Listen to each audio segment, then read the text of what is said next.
I feel there's only one story that I can tell you tonight, actually. Back in the late 1940s, the little parish of Rowley, Regis, where I was born, was a very different place to what it is now. And St Giles Church, up on top of just up the top of Rowley village there, enjoyed a very large congregation. Now the vicar, he wasn't a local man.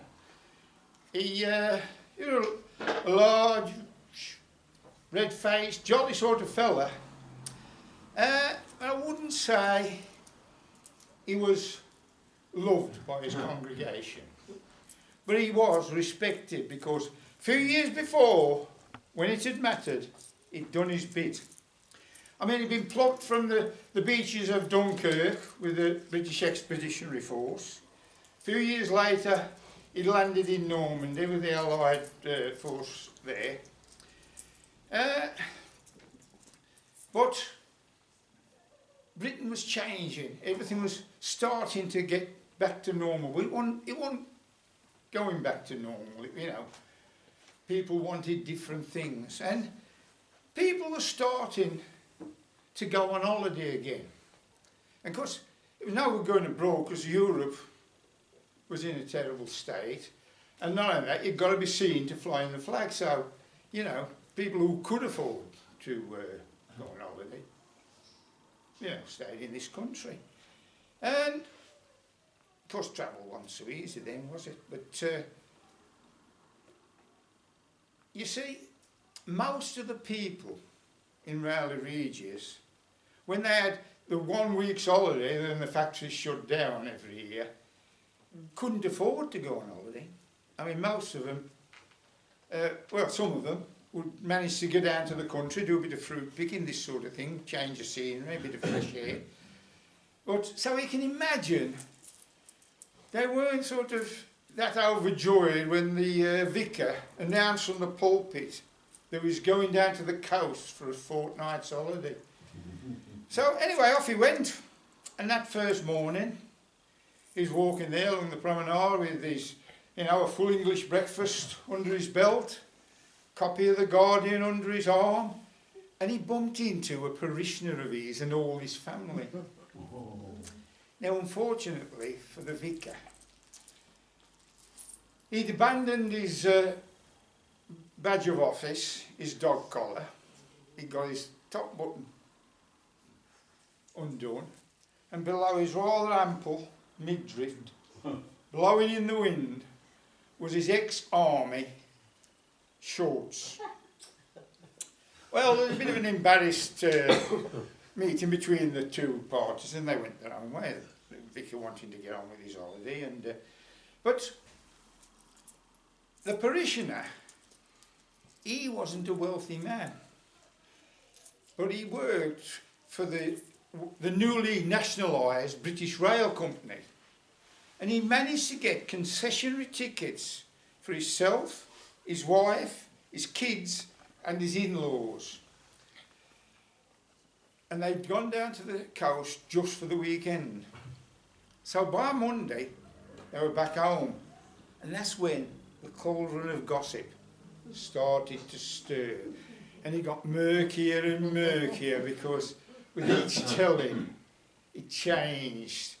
You see, I mean, the men discussed it in the little many pubs that were around that area at the time, and the ladies, they discussed it either on the doorstep or over the garden fences.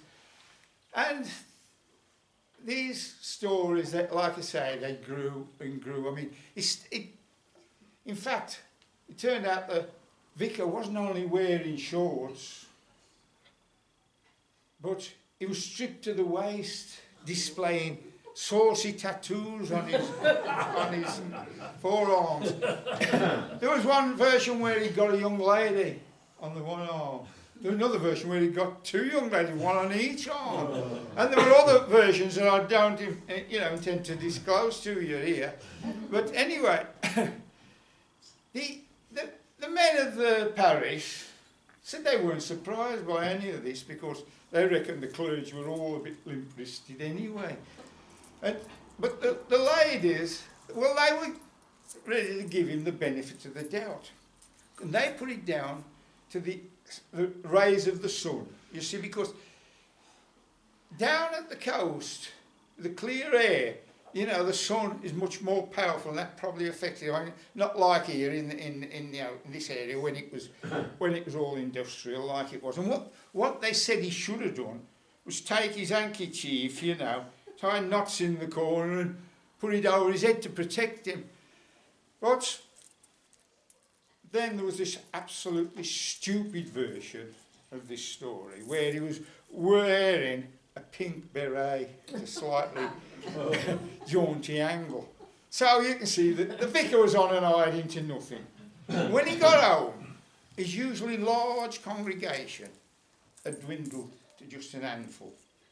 And as the weeks went on, it didn't get any better. And then, later in the year, after a rather cold, wet burial, the vicar and the gravedigger retired to the vestry for a little drop of something to warm them up, which was the custom. Well, the vicar had just poured the drinks when he was called away on a bit of urgent business. The gravedigger, well, he was a man that wouldn't look a gift horse in the mouth. Being left with an open bottle there, he helped himself. You know, and by the time the vicar got back, the gravedigger was really happy and merry. And the vicar was a bit upset at first, but then he realised that in fact this man, who was normally very quiet, had become very talkative. So he poured him another drink and asked him the question.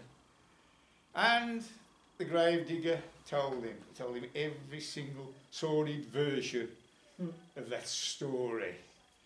Well, needless to say, the vicar never went on holiday again. And later on in the year, at a church jumble sale, a rather large pair of ex-army shorts went for the princely sum of 1 shilling and 3pence. Now, as most of you know, most of my stories end up with a question. You know, I mean, I've often said that if I told you the story of Jack and the Beanstalk, somebody'd come up after and say, "Hey Ron, what variety were those beans?" Or what sort of compost did he use, you know. Anyway, I sort of preempt these questions now, and I know the question that you want to ask me. And that is, what happened to the pink beret? Well, I've made it my business to find out what did happen. One day I might tell you the story.